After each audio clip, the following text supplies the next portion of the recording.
डुकराच्या किडनीवर जगणारी सुपरवुमन।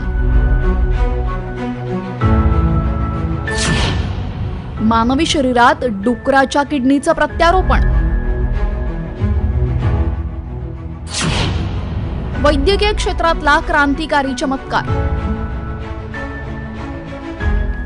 अनेक अशक्य अशा गोष्टी वैद्यकीय क्षेत्रातील तज्ञांनी अथक आणि निरंतर प्रयत्नांनी साध्य करून दाखवल्यात। त्यातच आता अवयव प्रत्यारोपण अर्थात ऑर्गन ट्रान्सप्लांट क्षेत्रामध्ये अभूतपूर्व अशी क्रांती झाली आहे। रुग्णाचा एखादा अवयव निकामी झाल्यास त्याला दुसऱ्या मानवी अवयवाचं प्रत्यारोपण करून जीवनदान दिलं जातं। मात्र या पुढे एक पाऊल जात आता चक्क प्राण्यांच्या अवयवाचं प्रत्यारोपण करून एक महिला 2 महिने जिवंत आहे। अमेरिकेतील अल्बामा या शहरातील टोवाना लुनी नामक महिलेची किडनी निकामी झाली।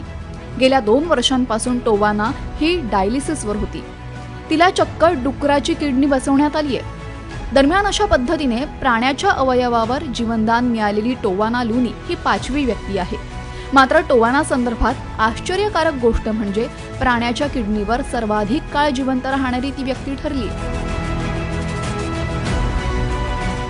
डुकराच्या किडनी प्रत्यारोपणानंतर ती चक्क 61 दिवस जिवंत आहे।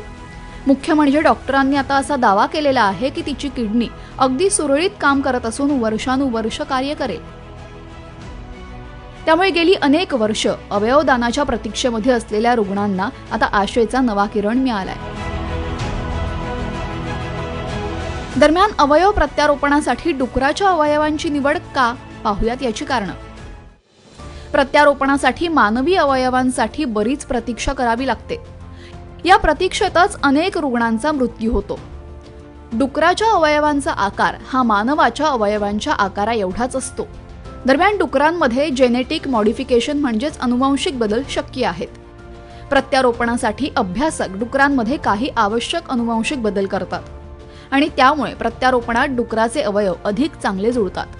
त्यामुळे आता असे काही अनुवांशिक बदल करून प्राण्याचे अवयव मानवाच्या प्रत्यारोपणासाठी वापरले जात आहेत।